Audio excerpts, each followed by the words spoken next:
नमस्कार दोस्तों, हमारे YouTube चैनल एडू वेदनम में आपका स्वागत है। हम चुनाव से संबंधित प्रपत्रों को भरने की जानकारी के श्रृंखला में आज दो प्रपत्रों को एक साथ लेकर आए हैं। ये प्रपत्र है पेपर सीलों का लेखा और PS5 अर्थात वोटर टर्नआउट रिपोर्ट। तो दोस्तों, अगर हमारा ये वीडियो आपको पसंद आए तो इसे लाइक ज़रूर करें और हमारे चैनल को सब्सक्राइब करना ना भूलें। तो चलिए दोस्तों, शुरू करते हैं। ये हमारा पहला प्रपत्र है पेपर सीलों का लेखा। यहाँ दोस्तों ऊपर में आपको पेपर सीलों का लेखा नहीं मिलेगा। यहाँ बीच में हम लोग देख रहे हैं, यहाँ पर भाग 2 में लिखा हुआ है पेपर सीलों का लेखा। ऊपर यहाँ पर लिखा हुआ मिलता है उपयोग में लाए गए पेपर सीलों का अभिलेख, लोकसभा निर्वाचन क्षेत्र के लिए निर्वाचन। अगर यहाँ विधानसभा होगा तो विधानसभा लिखा होगा, लोकसभा होगा तो लोकसभा लिखा होगा। तो सबसे पहले यहाँ दाहिने साइड में लोकसभा निर्वाचन क्षेत्र, इसका नाम भरना है। अगर विधानसभा होगा तो विधानसभा निर्वाचन क्षेत्र का नाम भरना है। तो यहाँ हम उदाहरण के तौर पे नंबर, यहाँ निर्वाचन क्षेत्र का नंबर और निर्वाचन क्षेत्र का नाम 17 गोपालगंज हमने लिया है यहाँ पर। उसके बाद मतदान केंद्र, क्रम संख्या एवं नाम। तो उदाहरण के तौर पे यहाँ पर हमने लिखा है मतदान केंद्र का संख्या और मतदान केंद्र का नाम उत्क्रमित मध्य विद्यालय अरना। आपका जो भी केंद्र होगा उसका नंबर और नाम हम लोग देंगे। इसके बाद हम लोग देख रहे हैं उपयोग में लाई गई EVM की क्रम संख्या।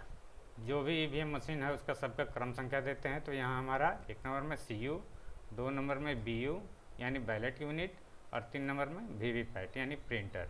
तो CU हमारा है कंट्रोल यूनिट। तो सबसे पहले यहाँ लिखेंगे हम CU और CU का सीरियल नंबर यानी क्रम संख्या इसका हम इसके सामने लिख देंगे। जैसे हम यहाँ उदाहरण के तौर पर लिखे हैं CU 0123।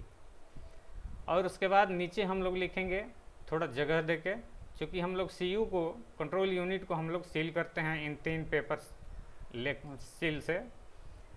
तो इसके सामने हमको ये लिखना पड़ता है। इसका ऊपर यहाँ हम लोग देखेंगे उपयोग में लाए गए पेपर सील की क्रम संख्या।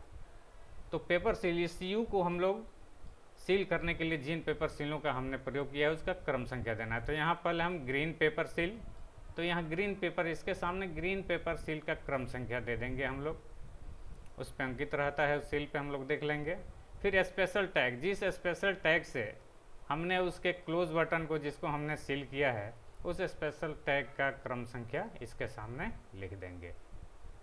उसके बाद स्ट्रिप सील, जिस पर ABCD अंकित रहता है, सबसे ऊपर से हम लोग कंट्रोल यूनिट को जिससे सील करते हैं उसका क्रम संख्या यहाँ दे देंगे। फिर उसके बाद हम लोग बैलेट यूनिट पे आते हैं। 2 नंबर में लिखेंगे बैलेट यूनिट और इस बैलेट यूनिट का सीरियल नंबर इसके सामने दे देंगे। हमने यहाँ उपयोग, यहाँ पर BU 1 2 3 4 उदाहरण के तौर पे लिया है।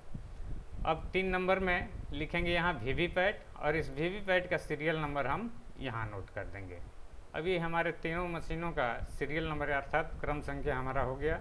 और ये हमारा पेपर सील, जो पेपर सील हम CU को सील करने में लगाए हैं, यूज किए हैं, उसका हमने यहाँ पर डिटेल्स दे दिया है। अब आते हैं इसके भाग संख्या 2 पर। तो भाग संख्या 2 यहाँ देख रहे हैं पेपर सीलों का लेखा। तो सबसे पहले यहाँ 1 नंबर में हम लोग देख रहे हैं आपूरित पेपर सीलों की क्रम संख्या, मतलब जितना पेपर सील आपको मिला है ये उसका हम लोग यहाँ पर क्रम संख्या देंगे, कहाँ से कहाँ तक। जैसे हमने उदाहरण के तौर पे लिया है PS 001 से PS 003 तक। आपका सीरियल कुछ और हो सकता है, वो सीरियल हम लोग यहाँ नोट कर लेंगे। कुल आपूरित, कुल कितने आपको पेपर सील मिला है, तो जैसे लगभग 3 मिलता है हर किसी को, तो हमने यहाँ 3 दे दिया है। हो सकता है 4 भी मिले, जितना मिलेगा उसका संख्या यहाँ हम लोग डाल देंगे। 3 नंबर में देख रहे हैं कि उपयोग में लाए गए कुल पेपर सील। तो उपयोग तो एक ही होता है, एक हम लोग उपयोग करते हैं, इसलिए हमने यहाँ दे दिया है संख्या 1। जितना हम लोग उपयोग करेंगे उसका संख्या यहाँ दे देंगे। उसके बाद है 4 नंबर में, उपयोग में न लाई गई और रिटर्निंग पदाधिकारी को लौटा दिए गए पेपर सीलों की संख्या। तो यहाँ हम देख रहे हैं कि 3 हमको प्राप्त हुआ था, 1 हमने यूज किया तो बाकी 2 बच गए, तो ये 2 हम यहाँ संख्या डाल देंगे जो हमें वापस करना है। उसके बाद 5 नंबर में नष्ट पेपर सीलों की संख्या। अगर सील करते समय अगर कोई सील अगर फट जाए, पेपर सील अगर फट जाता है तो उसको नष्ट की श्रेणी में आता है। तो उसको अगर ऐसा कुछ नहीं है तो वहाँ पर हम लोग क्रॉस कर देंगे, और अगर कोई नष्ट हुआ है तो उसका संख्या, अगर 1 पेपर सील नष्ट हुआ है तो 1 लिख देंगे, और यहाँ क्रॉस कर दी, यहाँ हम लोग क्रॉस कर देंगे। अगर कोई नष्ट ना हो तो यहाँ भी क्रॉस कर देंगे। उसके बाद दाहिने तरफ यहाँ हमने लिखा है अभिकर्ताओं का हस्ताक्षर। तो अभिकर्ताओं का जो हस्ताक्षर है, इसमें जो भी आपके बूथ पर अभिकर्ता नियुक्त होंगे विभिन्न पार्टियों द्वारा, उनका यहाँ हस्ताक्षर लेना जरूरी है। तो 1 अभिकर्ता है तो 1 का हस्ताक्षर, 2 है तो दोनों अभिकर्ताओं का हस्ताक्षर, दूसरे के यहाँ, तीसरे का यहाँ, अगर जितना है उसका हम लोग सिग्नेचर ले लेंगे, और जो नहीं है उसको हम लोग क्रॉस कर देंगे। अब नीचे यहाँ लेफ्ट साइड में स्थान, तो बूथ का नाम दे देंगे यहाँ पर, उत्क्रमित मध्य विद्यालय अरना।